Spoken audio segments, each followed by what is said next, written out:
বিসমিল্লাহির রহমানির রহিম আলহামদুলিল্লাহ ওয়াসসালাতু ওয়াসসালামু আলা রাসূলিল্লাহ ওয়া বা'দ। আমরা মাদখাল ইলা উলুমিশ শরিয়ার তাফসীর বিষয়ক আলোচনায় ছিলাম। গত ক্লাসে আমাদের তাফসীর বিষয়ক প্রাথমিক যে আলোচনার নোট সেগুলো শেষ করা হয়েছিল। আজকে আমরা নতুন একটি আলোচনা শুরু করতে যাচ্ছি বিইذنিল্লাহ। এটি হচ্ছে মাদখাল ইলা ইলমিল হাদিস। আমরা যেমনটা আপনাদেরকে বলেছিলাম যে ইলমগুলো একটা হচ্ছে ইলমুল গায়াহ, একটা হচ্ছে ইলমুল আলা। আপনাদের কি এই কথাটা মনে আছে? সম্ভাবনা খুবই কম মনে থাকার, নাকি অনেকের মনে আছে? আবার আশা করি কারো মনে নেই, তাই না? একটা হচ্ছে ইলমুল গায়াহ, একটা হচ্ছে ইলমুল আলা। একটা হচ্ছে মূল ইলম, আর একটা হচ্ছে ওই ইলমের সহকারী ইলম। ওই ইলমটা অর্জন করার জন্য আপনাকে যে সহযোগী ইলম দরকার সেগুলো। মূল ইলম গুলো আমরা 6টা বলেছিলাম। কি কি কে বলতে পারবেন? মূল ইলম 6টা বলেছিলাম, আমাদের এই কিতাবে 6টা উল্লেখ করা হয়েছে। কি কি? শেখ আপনার এই যে তাফসীর, সুন্নাহর জ্ঞান, আকীদার জ্ঞান, ফিকহের জ্ঞান। জি, ঠিক আছে। হ্যাঁ। কটা হলো? একটা হচ্ছে তাফসীর, একটা হচ্ছে হাদিস, একটা কি আকীদা, ফিকহ, এটা একটা ফিক, হ্যাঁ। আর দুইটা মনে নাই। মাইক কার চালু করে রাখছেন? না, উসুলুল ফিকহ তো আপনার ইলমুল আলা, ঠিক আছে।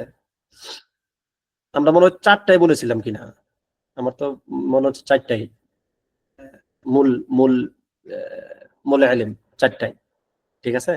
সম্ভবত 4টাই, যতটুকু মনে পড়তেছে আমার। এই 4টা আমরা এখন যে 4টা বললাম এগুলো। এরপরে এইগুলোর আপনার আবার আছে আর কি, শাখাগত যেগুলো ইলমুল আলা, এগুলো হচ্ছে মুস্তালাহুল হাদিস,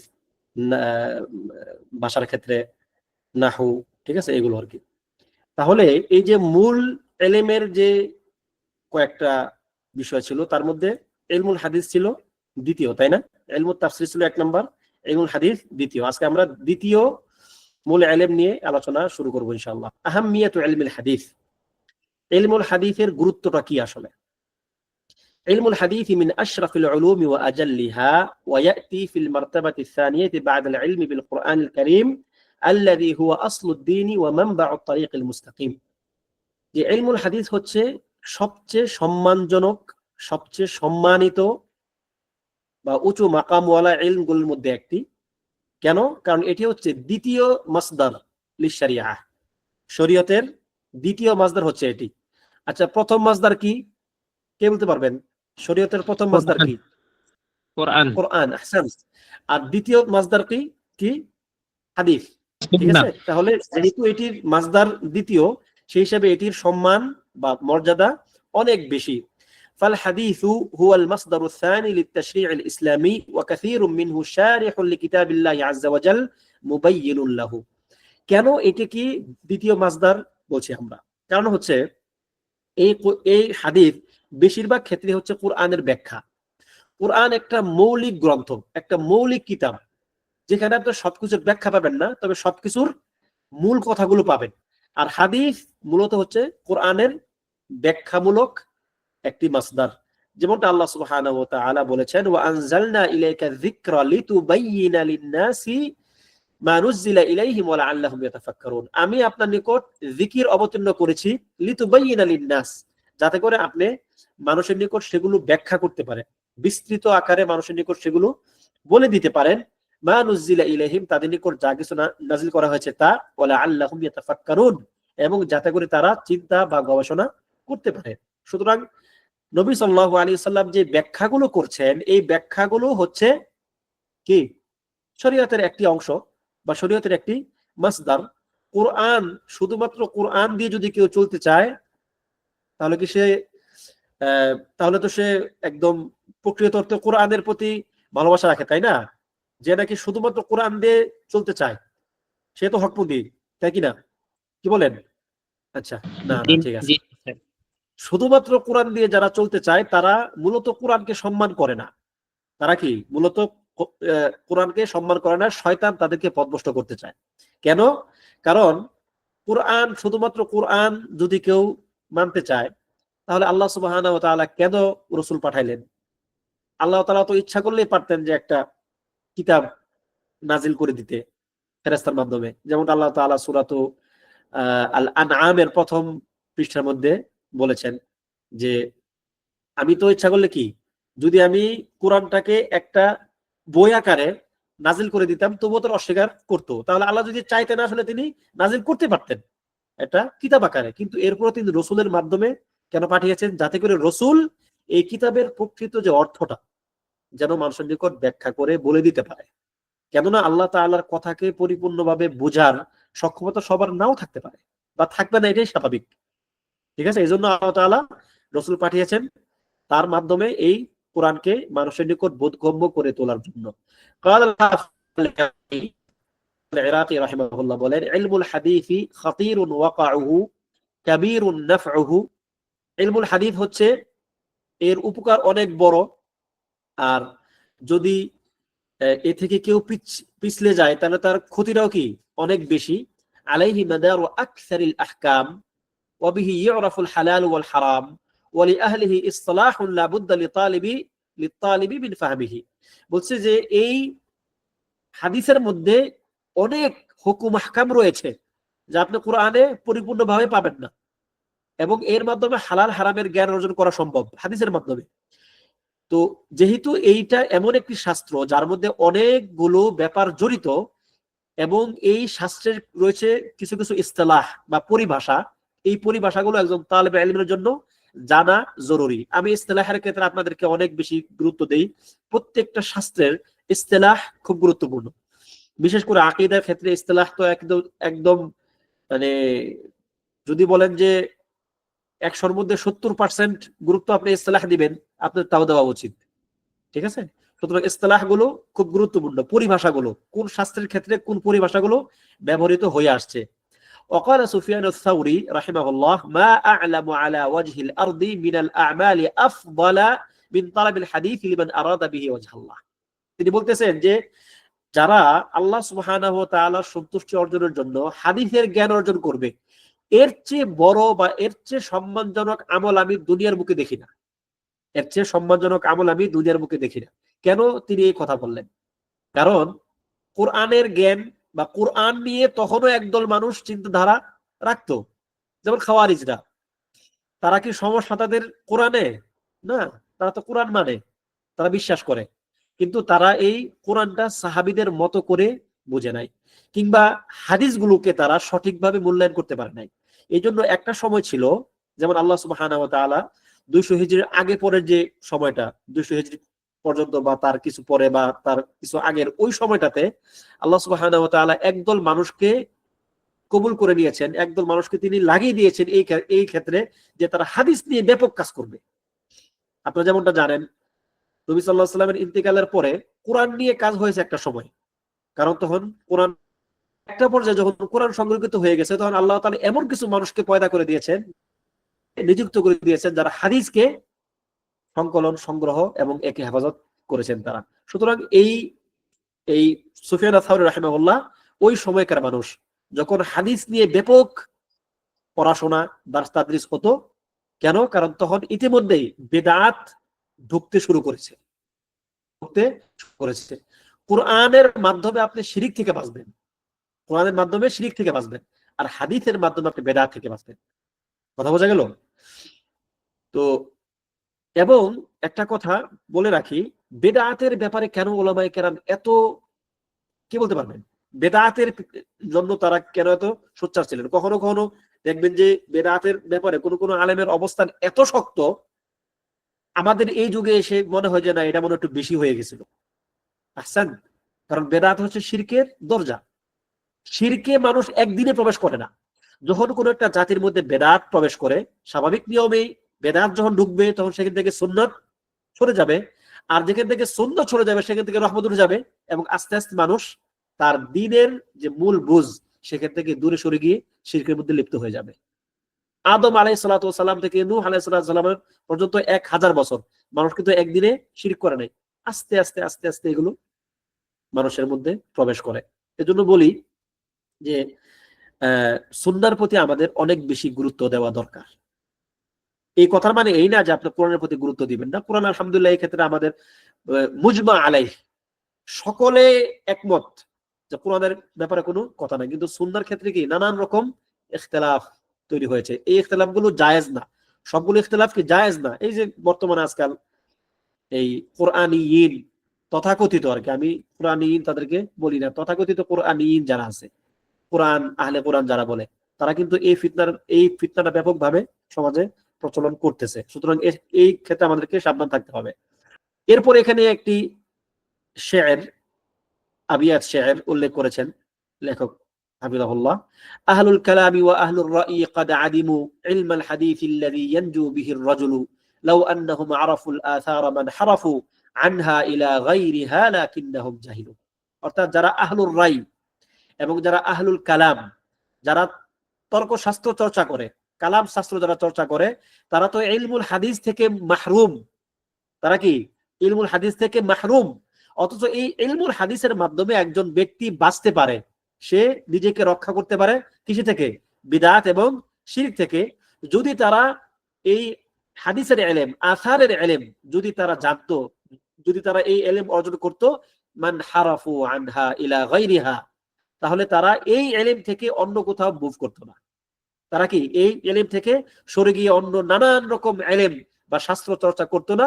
লাকিন্নাহুম জাহিলু, কিন্তু আফসোস তারা এই ইলম থেকে জাহিল হয়ে গেছে, তারা এই ইলমের ব্যাপারে অজ্ঞ। আচ্ছা, আহলুর রায় আপনি যখন মাযহাবের ক্ষেত্রে বলবেন, মাযহাবের ক্ষেত্রে এখানে আহলুর রায় বলতে একটু ব্যাপারটা বোঝার আছে। মাযহাবগুলো দুই প্রকার সাধারণত, একটা হচ্ছে আহলুল হাদিস, একটা হচ্ছে আহলুর রায়। মাযহাবের ক্ষেত্রে আপনি যখন কথা বলবেন, আহলুর রায় এক্ষেত্রে খারাপ না, উম্মতের নিকট মাকবুল। কিন্তু যখন আপনি এইটা আকীদার ক্ষেত্রে যাবেন বা আরো কোনো বড় মানে মাযহাব তো একটা দিন বুঝার মাধ্যম, মাধ্যমের পর্যায়ে আহলুর রায় সমস্যা নাই, যদিও তাদের সকল কিছু গ্রহণযোগ্য না। ঠিক আছে, এমনকি আহলুল হাদিস যারা আছে তাদেরও তো সকল কিছু গ্রহণযোগ্য না।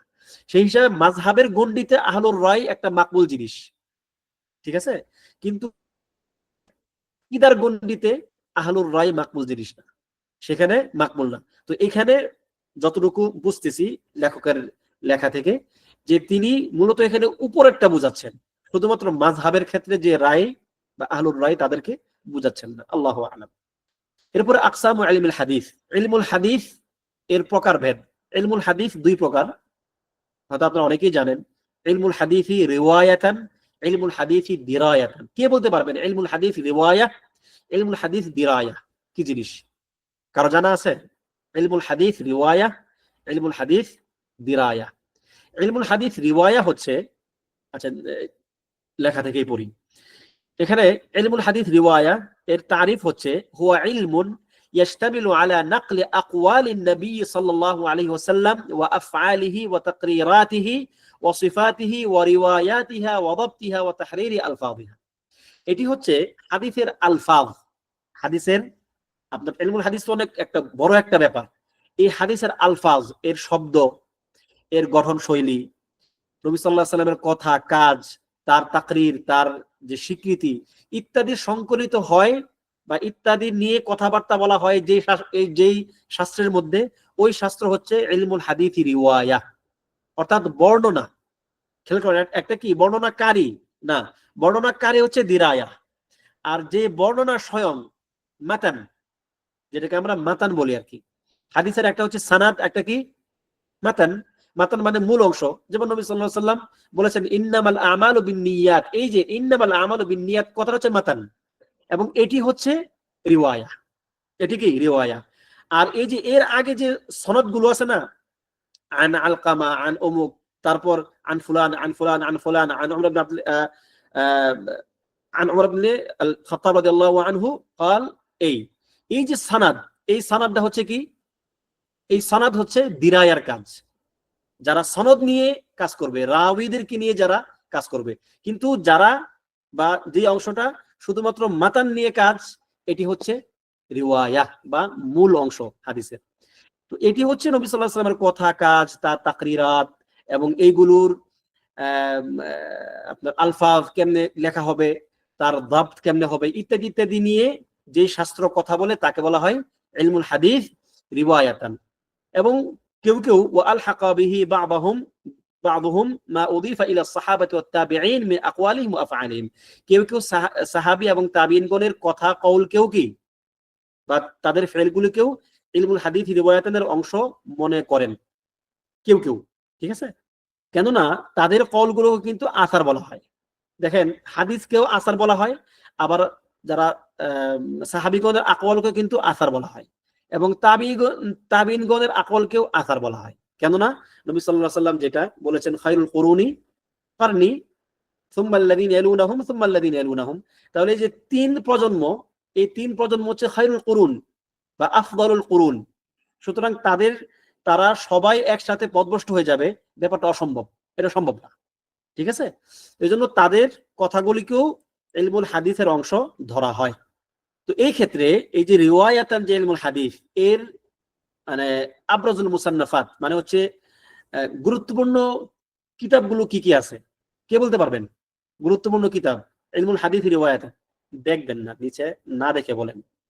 এই যে আমি আপনাদেরকে বললাম মাতান, আচ্ছা একজন বলছেন বুখারী, যেমন বুখারী, সহিহুল বুখারী, সহিহ মুসলিম, ঠিক আছে, বা সিয়াসিতার যে হাদিসগুলো আছে, এবং আপনার অন্যান্য হাদিসগুলো আর কি, সকল হাদিস মানে হাদিস গ্রন্থগুলো যা আছে, যত রকমের হাদিস গ্রন্থ আছে সবগুলাই এই ইলমুল হাদিস রিওয়ায়াতান। এবং ইলমুল হাদিস রিওয়ায়াতানটা হচ্ছে আমাদের কাছে মূল, সাধারণ মানুষের জন্য যেগুলো রিওয়ায়া, ইলমুল হাদিসের যে এই অংশটা রিওয়ায়া, এই অংশটা হচ্ছে সাধারণ মানুষের কাছে মূল, এবং এটা নিয়ে আমাদের কাজ। কিন্তু ইলমুল হাদিস দিরায়া হচ্ছে উলামাদের জন্য, যারা এর মান নির্ণয় করবেন, যারা এর রিজাল নিয়ে চিন্তা ভাবনা করবেন, গবেষণা করবেন, কথা বলবেন, সেটা কি সাধারণ মানুষের কাজ এগুলো না, ঠিক আছে? তো এখানে আসছে আল জামিউস সাহিহ আল মুসনাদুল মুখতাসার মিন হাদিস রাসূলুল্লাহ সাল্লাল্লাহু আলাইহি ওয়াসাল্লাম ওয়া সুনানিহি ওয়া আইয়ামিহি। এটি হচ্ছে আমরা যাকে বুখারী শরীফ বা সাহিহুল বুখারী বলে চিনি, এই কিতাবের মূল নাম হচ্ছে এটি, যা সাহিহুল বুখারী নামে পরিচিত। এরপর হচ্ছে সাহিহ মুসলিম নামে আমরা যাকে চিনি, এটিও একটি মুসনাদ, আল মুসনাদুস সাহিহুল মুখতাসার মিনাস সুনানি বিনাকলিল আদলি আনিল আদলি ইলা রাসূলিল্লাহ সাল্লাল্লাহু আলাইহি ওয়াসাল্লাম। এই হচ্ছে তার সংকলনের মূল নাম। আর এই যে সিহা সিত্তা আমরা যাকে বলি, অথবা সবচেয়ে সুন্দর শব্দ হচ্ছে আল কুতুবুস সিত্তা, এই কুতুবুস সিত্তার মধ্যে দুটি হচ্ছে মুসনাদ আর চারটে হচ্ছে সুনান। দুটি কি?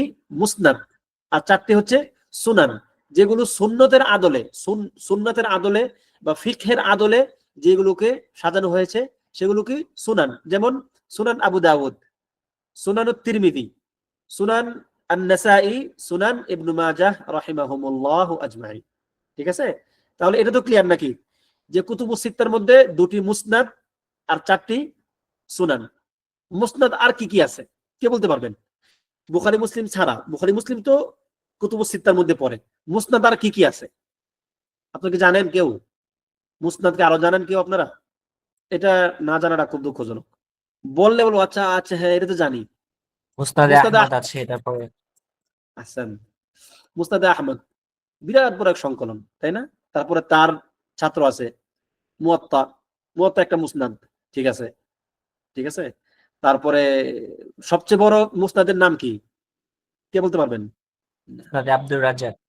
কোনটা মুসান্নাফ কে বলতে পারবেন? মুসনাদ, সবচেয়ে বড় মুসনাদ কি জিনিস?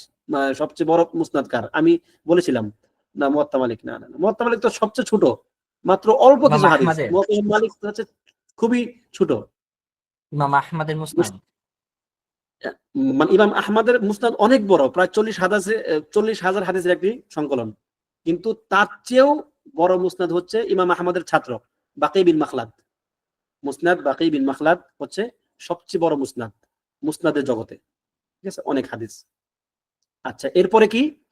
ইলমুল হাদিসি দিরায়াতান, দ্বিতীয় প্রকার হাদিসের প্রকার, তা হচ্ছে কি দিরায়া, যেটা আমরা একটু আগে বলেছিলাম। তা হচ্ছে কি মারিফাতুল কাওয়াইদিল্লাতি ইউতাওয়াসসালু বিহা ইলা মারিফাতি হালির রাওয়ি ওয়াল মারওয়ি। অর্থাৎ এটি হচ্ছে এমন একটি ইলম যার মাধ্যমে ওই কাওয়াইদ গুলো জানা যায়, যে কাওয়াইদ গুলো রাওয়ি এবং মারওয়ি, বর্ণনাকারী এবং যা বর্ণনা করতেছে, এই দুই জিনিসের হাল অবস্থা যেই জ্ঞানের মাধ্যমে জানা যায়।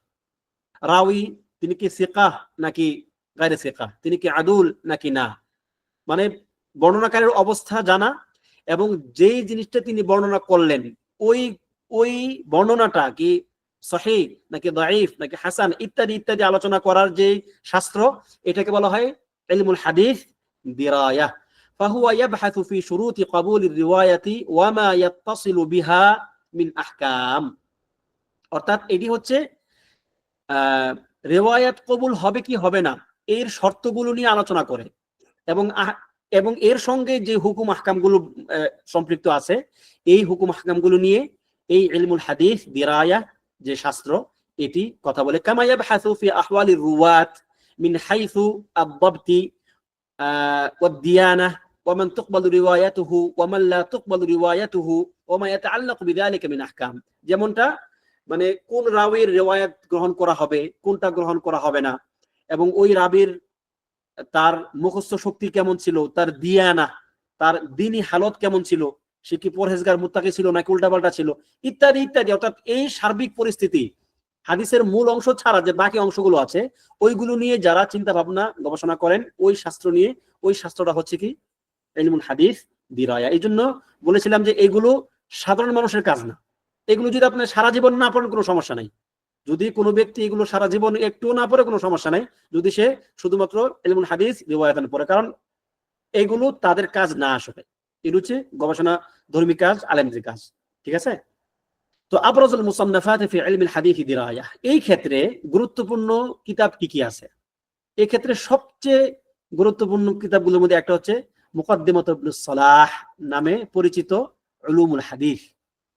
আপনারা দেখবেন যখন নাকি আপনারা মুস্তালাহুল হাদিস বা ইত্যাদি শাস্ত্রগুলো যখন পড়বেন অনেক ক্ষেত্রে দেখবেন এই ইবনুস সালাহের মুকদ্দিমা এর আপনার উদ্ধৃতি দেওয়া হয়, কারণ এটি একটি উল্লেখযোগ্য এবং গ্রহণযোগ্য একটি কিতাব এই ক্ষেত্রে দিরায়াতান বা যার রাবি মারবি এগুলো নিয়ে যারা কথা বলেন তাদের ক্ষেত্রে এটি গুরুত্বপূর্ণ একটি কিতাব। এরপরে এই কিতাবের আবার একটা সারসংক্ষেপ আছে ইখতিসার উলুমুল হাদিস, ওই কিতাবেরই একটা সারসংক্ষেপ ইখতিসার লিল কিতাব আস-সাবিক লিআবিল ফিদা ইসমাঈল ইবনে উমর ইবনে কাসির রাহিমাহুল্লাহ তাআলা, যা ইবনে কাসির রাহিমাহুল্লাহ সংকলন করেছেন বা লিখেছেন ইখতিসার, এই উলুমুল হাদিসের ইখতিসার বা সংক্ষিপ্ত। এরপরে অনেক পরিচিত নুখবাতুল ফিকার, আপনারা যদি কেউ বলে জানেন নাম শুনি নাই তাহলে আমি আশ্চর্য হব।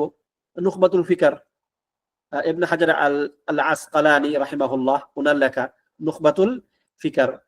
আবার ওনার এই নুখবাতুল ফিকারের ওনারই একটা ব্যাখ্যা গ্রন্থ আছে, কে বলতে পারবেন? ওনার নিজেরই নুখবাতুল ফিকারের মানে নুখবাতুল ফিকারের একটা আর কি সম্পৃক্ত একটা কিতাব আছে এই ইবনে হাজার আল আসকালানি রাহিমাহুল্লাহ এর। কেউ নাম শুনেন নাই? নুজহাতুন নাযর, কেউ নাম শুনছেন? শোনা উচিত। এই নুখবাতুল ফিকারের সংক্রান্ত একটি কিতাব। এরপরে হচ্ছে সামারাতু দিরাসাতি ইলমিল হাদিস। ইলমুল হাদিস আপনি কেন পড়বেন, আপনার কেন শিখা দরকার ইলমুল হাদিস, এর রেজাল্টটা কি, ফলাফলটা কি? ফলাফল হচ্ছে মারিফাতুল হাদিস আল্লাযী হুয়াল মাসদারুস সানি লিত-তাশরী' আল-মুবায়্যিন লিল-কুরআন ওয়াল মুফাসসাল লিমুজমালিহি। অর্থাৎ এই হাদিস হচ্ছে, সুন্নাহ হচ্ছে শরীয়তের দ্বিতীয় মাসদার, যা কোরআনের ব্যাখ্যাকারী এবং তার সংক্ষিপ্ত ঘটনাগুলোকে বিস্তারিতভাবে বর্ণনাকারী। অর্থাৎ হাদিস কোরআনের বিস্তারিত বর্ণনা। তাহকীকুল ইকতিদা বিন নবী সাল্লাল্লাহু আলাইহি ওয়াসাল্লাম লিল ফাউজি বিসআদাতিদ দারাইন, এর মাধ্যমে আপনি নবী সাল্লাল্লাহু আলাইহি ওয়াসাল্লামের ইকতিদা করতে পারতেছেন। নবী সাল্লাল্লাহু আলাইহি ওয়াসাল্লাম কোন কাজটা কেমনে করেছেন আপনি সেটা জানতে পারতেছেন, এবং এর মাধ্যমে দুনিয়া আখিরাতে সফলতা বা সফল হওয়ার সুযোগ পাচ্ছেন। হিফযুদ্দিন আল ইসলামী মিন আত-তাহরিফ ওয়াত তাবদীল ফাকাদ নাকালাত আল উম্মাহ আল হাদিস আন নবওয়্য বিল আসানিদ ওয়া মাইয়াজাত সহিহ আল আহাদিস মিন সাকিমিহা। অর্থাৎ এর মাধ্যমে ইনহিরাফ থেকে, দ্বীন বিকৃত হয়ে যাওয়া থেকে শরীয়তে মুহাম্মদীকে রক্ষা করা হয়েছে এই হাদিসের মাধ্যমে। যেমনটা আপনাদেরকে একটু আগেই বললাম যে আল্লাহ সুবহানাহু ওয়া তাআলা কিছু মানুষকে এমন ভাবে তৈরি করে দিয়েছেন যারা একদম সুন্দরভাবে দিন থেকে দিনের মধ্যে ইনহিরাফ গুলোকে তারা বের করে দিয়ে হাদিস সংকলনগুলো করার মাধ্যমে মানে হাদিসগুলো সংকলন করার মাধ্যমে দিনকে তারা হেফাজত করেছেন। আল্লাহ তাআলা তাদেরকে আমাদের পক্ষ থেকে উত্তম জাযা দান করুন, আমিন। সুবহানাল্লাহ। তাদের ত্যাগ, তাদের যে কুরবানি এই হাদিসের পথে, যদি আপনি একটু যদি রিভাইজ করেন বিষয়গুলো, একটু যদি পড়েন তাদের ইতিহাসগুলো, আপনি হাদিসের মর্যাদা বুঝতে পারবেন। আপনি তখন বুঝবেন যে আমাদের হাতে যে সাহিহুল বুখারী 300-400 টাকা দিয়ে আমরা যেটা কিনতে পারতেছি, এটা তারা কত মূল্য দিয়ে সংকলন করেছেন, জীবনের কত বড় একটা অংশ দিয়ে তারা এটির মধ্যে তারা কাজ করেছেন।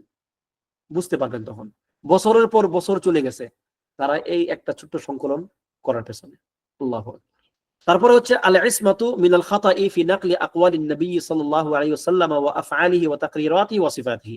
ইলমুল হাদিসের মাধ্যমে আপনি নবী সাল্লাল্লাহু আলাইহি ওয়াসাল্লামের কাজগুলো এবং তার যে তাকরিরাত, স্বীকৃতি, তার কথা, এইগুলোর মধ্যে যদি কোনো ভুল ত্রুটি হয়ে থাকে বা ভুল ত্রুটি থেকে বেঁচে থাকার জন্য আপনাকে ইলমুল হাদিস জানা দরকার। ঠিক আছে? কারণ দেখবেন অনেক সময় ইতিহাসও কিন্তু আছে, নবী সাল্লাল্লাহু আলাইহি ওয়াসাল্লামের কথা, কাজ এবং তার স্বীকৃতি, এই ক্ষেত্রে কিন্তু হাদিসের পাশাপাশি কিন্তু ইতিহাসও আছে। কিন্তু ইতিহাস যেভাবে সংকলিত হয়েছে, হাদিস তো সেভাবে সংকলিত হয় নাই। ইতিহাসের সংকলনের ধারা একটা, আর হাদিসের সংকলনের ধারা ভিন্ন। এজন্য দেখবেন একই কথা যদি ইতিহাসেও থাকে, হাদিসেও থাকে, হাদিস একটা শক্তিশালী, ইতিহাসে ভুল হওয়ার সম্ভাবনা থাকবে। কেন? কারণ ইতিহাস তো ওইভাবে সংকলিত হয় নাই। ইতিহাস একজন ব্যক্তির লেখা, যার পিছনে খুব বেশি তার পরিশ্রম করা লাগছে হাদিসের মতো, ব্যাপারটা এমন না। এই জন্য এখানে এটা যে নবী সাল্লাল্লাহু আলাইহি ওয়াসাল্লামের কোনো কথা বা কাজ বা তার স্বীকৃতি যেন ইতিহাস থেকে মানুষ নিয়ে ভুলের মধ্যে পতিত না হয়, যেন যদি কোনো ভুল থেকেও থাকে সেটা যেন সে শুদ্ধ করতে পারে হাদিসের মাধ্যমে, তাহলে হাদিস জরুরি। তারপর হচ্ছে মারিফাতু মা ইউকবালু ওয়া মা ইউরাদ্দু মিনাল আহাদিস, কোন হাদিস গ্রহণ করবেন, কোনটা বর্জন করবেন, এটি আপনি জানতে পারবেন ইলমুল হাদিস থেকে। ওয়া হিফযিহা মিনাল ওয়াদঈ ওয়াল ইফতিরা, হাদিস যারা রচনা করতো একটা সময়ে, হাদিস বানাইতো নতুন নতুন, সেগুলো থেকে আপনি বাঁচতে পারবেন, বা এই হাদিস এই শাস্ত্রটাকে আপনি হেফাজত করতে পারবেন যদি আপনার হাদিস শাস্ত্রের উপরে জ্ঞান থাকে।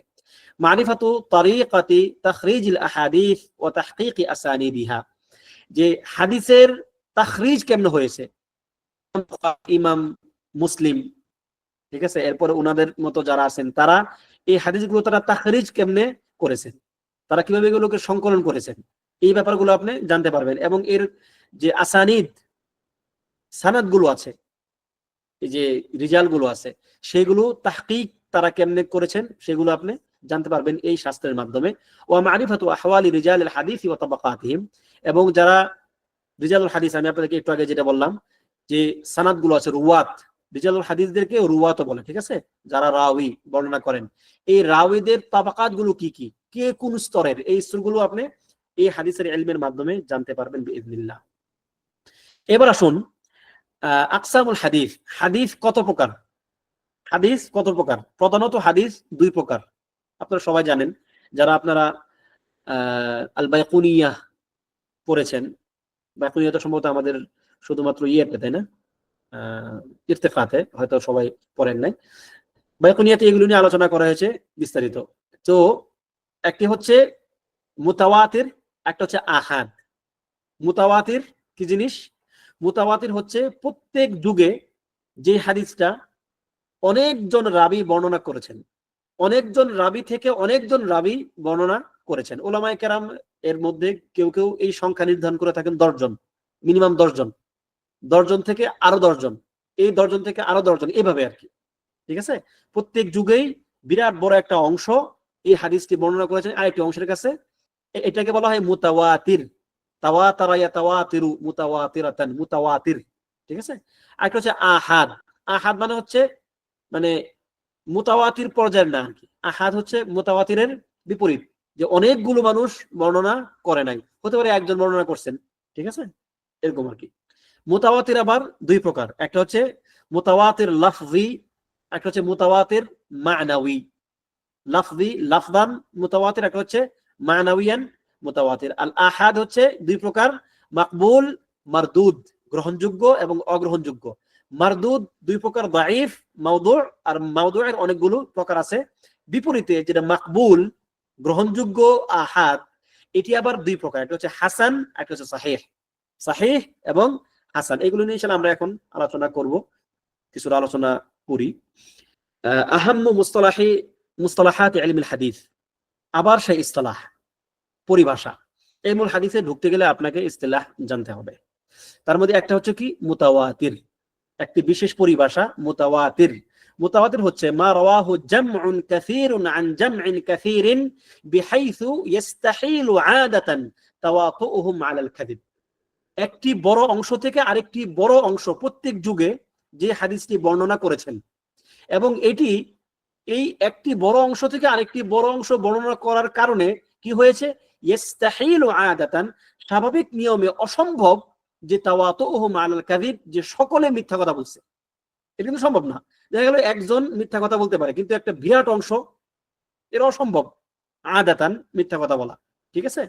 তো ওয়ায়াকুনু মুস্তানাদু ইনতিহাই খাবরিহিমুল হিস, ঠিক আছে, যে তাদের মানে প্রত্যেক যুগে যেহেতু এরকম ভাবে একটা বিরাট বড় অংশ থেকে একটা অংশ গ্রহণ করতেছেন, তাহলে মাঝখানে কোনো গ্যাপ তৈরি হওয়ার কোনো সম্ভাবনা থাকে না, এবং এই খবরটা একদম নির্ভরযোগ্য এবং গ্রহণযোগ্য হয়ে যাওয়ার একটা ব্যাপার চলে আসে।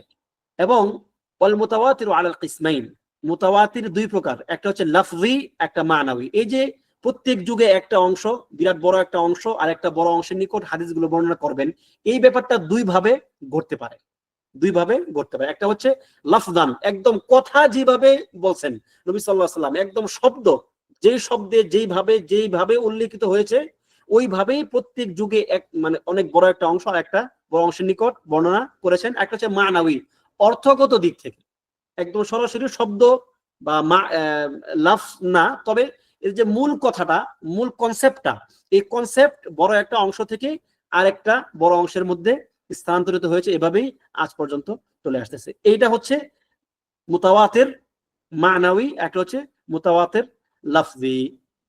মুতাওয়াতির লাফজির উদাহরণটা কি?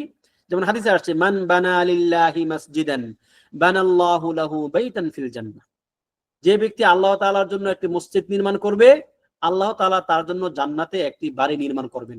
এই শব্দে, একদম এই শব্দেই মুতাওয়াতির, এটা শব্দের কোনো ব্যাসকম নাই।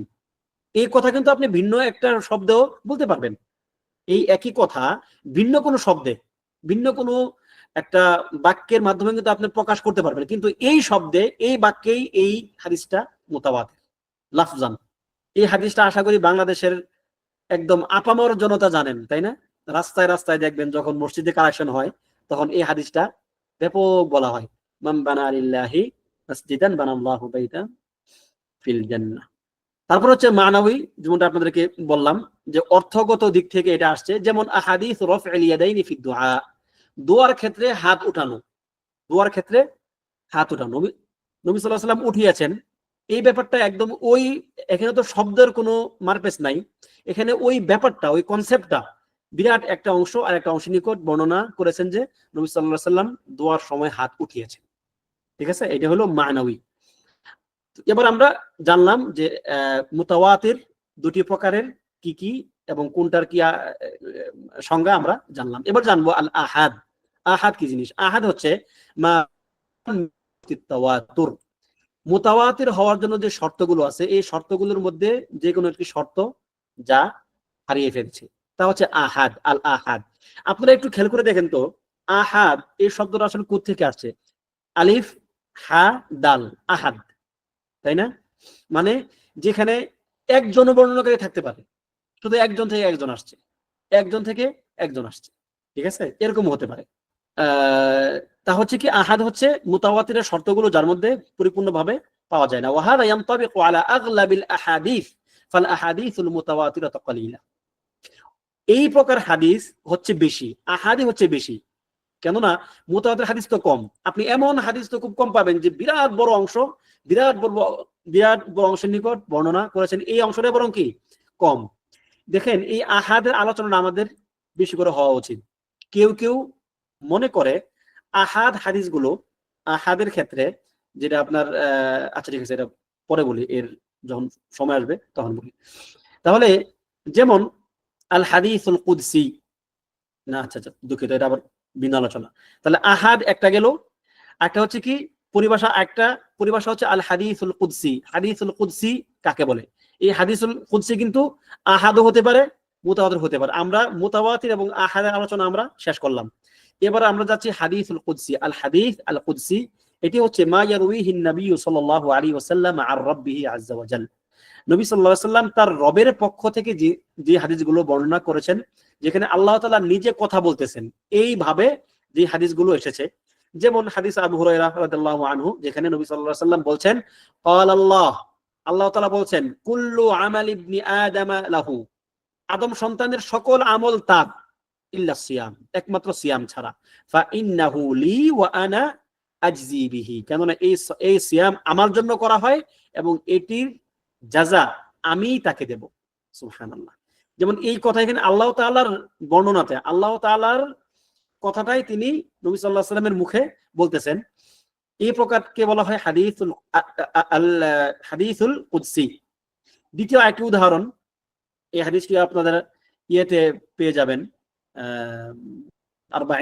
আরবাঈন কে কে পড়তেছেন জানি না, আরবাঈনের মধ্যে আপনারা এই হাদিসটিও পেয়ে যাবেন। আবু যার রাদিয়াল্লাহু আনহু থেকে বর্ণিত হাদিস, যেখানে আল্লাহ তাআলার থেকে বর্ণনা করছেন, ফিমা ইয়ারউইহি আনিল্লাহি তাবারাকা ওয়া তাআলা, আল্লাহ তাআলা থেকে তিনি বর্ণনা করছেন, আল্লাহ তাআলা বলেন, ইয়া ইবাদি, হে আমার বান্দারা, ইন্নী হাররামতুয যুলমা আলা নাফসি, আমি আমার জন্য জুলুমকে হারাম করে দিয়েছি, ওয়া জাআলতুহু বাইনাকুম মুহাররামা, এবং তোমাদের মধ্যেও সেটাকে আমি হারাম করে দিয়েছি, ফালা তাযালামু, সুতরাং তোমরা একে অপরকে জুলুম করবে না, নির্যাতন করবে না। খুবই গুরুত্বপূর্ণ ভাইয়েরা, বর্তমান বাংলাদেশের প্রেক্ষাপটে এই কথাটা যে কতটা গুরুত্বপূর্ণ, এই হাদিসটা যে মানুষের কাছে কতটা গুরুত্বপূর্ণ হওয়া উচিত, এত ব্যাপক প্রচার প্রসার হওয়া উচিত। কারণ এখানে জুলুমের রাজ্য, যে মানে এটা শুধুমাত্র যে সরকার বা ক্ষমতাশীলরা করতেছে তা না ভাই, যার যতটুকু ক্ষমতা আছে, যতটুকু যে পারতেছে, সে ততটুকু জুলুম করতেছে। মানে আজীব একটা ব্যাপার। অথচ আল্লাহ তাআলা জুলুমকে হারাম করেছেন, এবং মাজলুমের দোয়া আল্লাহ তাআলার পর্যন্ত পৌঁছতে কোনো বাধা পায় না, কোনো পর্দা নাই, সরাসরি কানেকশন। ওয়াত্তাকি দাওয়াতাল মাজলুম, তোমরা মাজলুমের দোয়াকে ভয় করো, কেননা ফাইন্না লাইসা বাইনাহু ওয়া বাইনাল্লাহি হিজাব, আল্লাহ এবং তার দোয়ার মধ্যে কোনো হিজাব নাই। আল্লাহুল মুস্তাআন। ইয়া ইবাদি, আল্লাহ বলতেছেন, ইয়া ইবাদি কুল্লুকুম দাল, তোমরা প্রত্যেকেই পথভ্রষ্ট, দিশেহারা, ইল্লা মান হাদাইতুহু, একমাত্র আমি যাকে হেদায়েত দিয়েছি সে ছাড়া। ফাস্তাহদুনি আহদিকুম, সুতরাং তোমরা আমার নিকট হেদায়েত চাও, আমি তোমাদেরকে হেদায়েত দেব। আচ্ছা, হেদায়েত কার কার লাগবে না? কে কে মনে করেন যে এটা আপনার নিজের চেষ্টার ফল হেদায়েত? কেউ কে আছেন নাকি? আশা করি নাই, থাকা উচিত না। হেদায়েত আমাদের কারো হাতে না ভাই। প্রতিনিয়ত আপনার আল্লাহ তাআলার নিকট দোয়া করা দরকার, আল্লাহ তাআলার নিকট হামদ, শুকর আদায় করা দরকার যে আপনি হিদায়াতের উপর আছেন। দুনিয়াতে সবচেয়ে বড় নিয়ামত হচ্ছে আপনি ঈমানের উপর আছেন। এটা আমাদেরকে আমাদের শেখ শামসান প্রায় সময় কথাটা বলেন। আপনি যখন সকাল সন্ধ্যার জিকিরে যখন বলেন, রাদিতু বিল্লাহি রাব্বা ওয়া বিল ইসলামি দীনা ওয়া বি মুহাম্মাদিন নাবিয়্যা সাল্লাল্লাহু আলাইহি ওয়াসাল্লাম, এই দোয়াটা যখন পড়েন, তখন কি আপনি একটু অনুভূতি থাকে আপনার? আপনি অনুভব করেন যে আপনি কি বলতেছেন? রাদিতু বিল্লাহি রাব্বা, আপনি আল্লাহকে আপনার রব হিসাবে মেনে নিয়েছেন, ইসলামকে আপনার দিন হিসাবে মেনে নিয়েছেন, মানে আপনি হিদায়াতের উপর আপনি আছেন। এই অনুভূতি যদি কোনো বান্দার মধ্যে থাকে, সে আল্লাহর হামদ শুকর করতে করতে মরে গেলেও সে শেষ করতে পারবে না। আমি তো বরং বলি যে আপনার বেঁচে থাকার চেয়ে বড় হচ্ছে আপনার হিদায়াত। আপনি যে বেঁচে আছেন, আপনার জীবনের চেয়ে বড় নিয়ামত হচ্ছে হিদায়াত। আপনি মারা গেলে আপনার কোনো ক্ষতি নাই যদি আপনার হিদায়াত থাকে, কিন্তু আপনার হিদায়াত না থাকলে, আপনি যদি বেঁচেও থাকেন, লাভ আছে কোনো? আপনার ক্ষতির শেষ নাই। সুতরাং আল্লাহ তাআলার নিকট হেদায়েত চাইতে হবে। আল্লাহুম্মা হদিনি ফিমান হাদাইত, তারপর আল্লাহুম্মা হদিনি ওয়াআফিনি ওয়ারযুকনি। এই যে মানে হিদায়াতের দোয়াগুলো দেখবেন যে প্রায় বিভিন্ন জায়গাতেই থাকতেছে। এইজন্য আল্লাহ তাআলার এই কথা আমাদের সারা দেওয়া দরকার। ইয়া ইবাদি কুল্লুকুম জাইউন, হে আমার বান্দারা, তোমরা প্রত্যেকেই ক্ষুধার্ত, ইল্লা মান আতআমতুহু, একমাত্র আমি যাকে খাওয়াই সে ছাড়া। যখন খান তখন কি এই অনুভূতি আসে যে এটা আপনি আল্লাহর রিজিক খাচ্ছেন, আল্লাহর দেওয়া নিয়ামত আপনি ভোগ করতেছেন? এই অনুভূতিটা থাকা দরকার। সালাফগণের মধ্যে কেউ কেউ এমন ছিলেন যারা প্রত্যেক লুকমাতে বিসমিল্লাহ বলতেন খাওয়ার লুকমা দেওয়ার সময়, এবং লুকমা শেষ করে তারা আলহামদুলিল্লাহ বলতেন প্রত্যেক লুকমায়। ঠিক আছে, এটাকে আবার বিদআত বলিয়েন না, কারণ এটা তো তারা মানুষের জন্য করতে বলেন নাই। তাদের ভিতরে নিয়ামতের শুকরটা এমন ছিল, তারা এমন ভাবে আল্লাহ তাআলার নিয়ামতের শুকর করতেন। ফাস্তাতঈমুনি উতঈমকুম, তোমরা আমার নিকট খাদ্য চাও, আমি তোমাদেরকে খাবার খাওয়াবো। ইয়া ইবাদি কুল্লুকুম আরিন, হে আমার বান্দারা তোমরা প্রত্যেকেই উলঙ্গ, কাপড়বিহীন, তোমাদের কাপড় নাই। ইল্লা মান কাসাউতুহু, আমি যাকে কাপড় পরাই সে ছাড়া। ফাস্তাকসুনি আকসুকুম, তোমরা আমার নিকট কাপড় পরতে চাও, আমার নিকট তোমরা এগুলো চাও, আমি তোমাদেরকে বসন দান করব। তাহলে দেখেন এই হাদিসের অর্থটা কি আসলে, মানে আমরা তো হাদিসের এই আলোচনাটা করতেছিলাম হাদিস কুদসি এই হিসাবে, কিন্তু আমরা একটু শিক্ষাও নেই এই হাদিস থেকে। এই হাদিসের অর্থটা হচ্ছে ইনকিসার, আপনি যে অতি নগণ্য, আপনি যে মানে অত্যন্ত তুচ্ছ আল্লাহ তাআলার কাছে, এই ব্যাপারটা এখানে মানে আল্লাহ তাআলা আপনাকে বুঝিয়ে দিয়েছেন। এবং আল্লাহ তাআলার কাছে যে যত তুচ্ছ হতে পারবে, যে যত নগণ্য হতে পারবে, যে যত ছোট হতে পারবে, তাকে আল্লাহ তাআলা তত উপরে তুলে দিবেন। এই জন্য একটা কায়দা আছে, কায়দা হচ্ছে, হঠাৎ করে মনে পড়লো কায়দাটা, কায়দাটা কি, ইদা জাল্লালিল জালিলি লা মান জাল্লা লিল জালিলি জাল্লা যুল্লা ওয়া মান জাল্লা লিল আজিজি আজ্জা। অর্থাৎ যে ব্যক্তি যে নাকি নিজেই তুচ্ছ, এই তুচ্ছের নিকট যে তুচ্ছ হয়ে যাবে, নিজেকে ছোট করবে, সে তুচ্ছই থেকে যাবে। আর যিনি মহান, তার নিকট যদি কেউ ছোট হয় তাহলে সে মহান হয়ে যাবে। কথা বোঝা গেল? আল্লাহ তাআলা ছাড়া আর কেউ কি মহান আছে?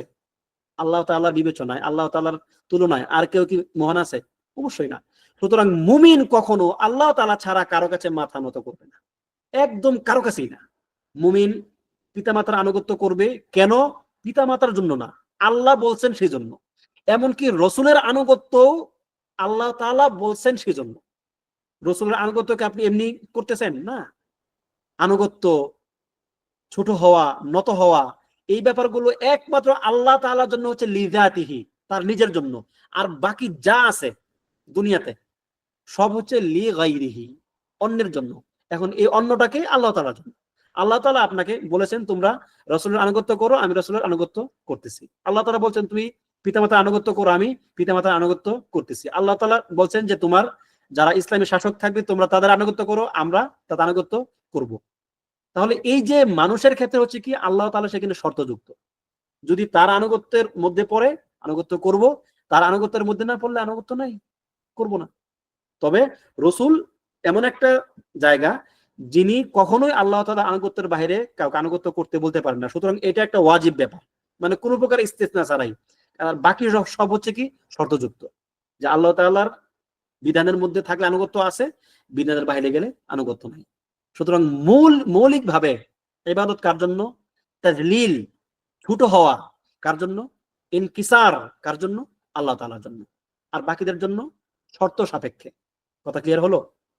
এরপরে আজকে তাহলে আলোচনা না করি, হাদিসের সংজ্ঞাতে যাচ্ছি এখানে। এটা তাহলে পরবর্তী নাকি শেষ করে ফেলবো, এক পৃষ্ঠা আছে। আচ্ছা না থাক, আজকে থাকি না, পরবর্তী দিন ইনশাআল্লাহ আলোচনা করা যাবে। তো আজকে যে আলোচনাগুলো করলাম, আল্লাহ সুবহানাহু ওয়া তাআলা আমাদেরকে এখান থেকে উত্তম শিক্ষা নিয়ে বাস্তব জীবনে তা আমলের তৌফিক দান করুন, আমিন। ওয়া সাল্লাল্লাহু ওয়া সাল্লামা আলা নাবিয়িনা মুহাম্মদ ওয়া আলা আলিহি ওয়া সাহবিহি আজমাইন।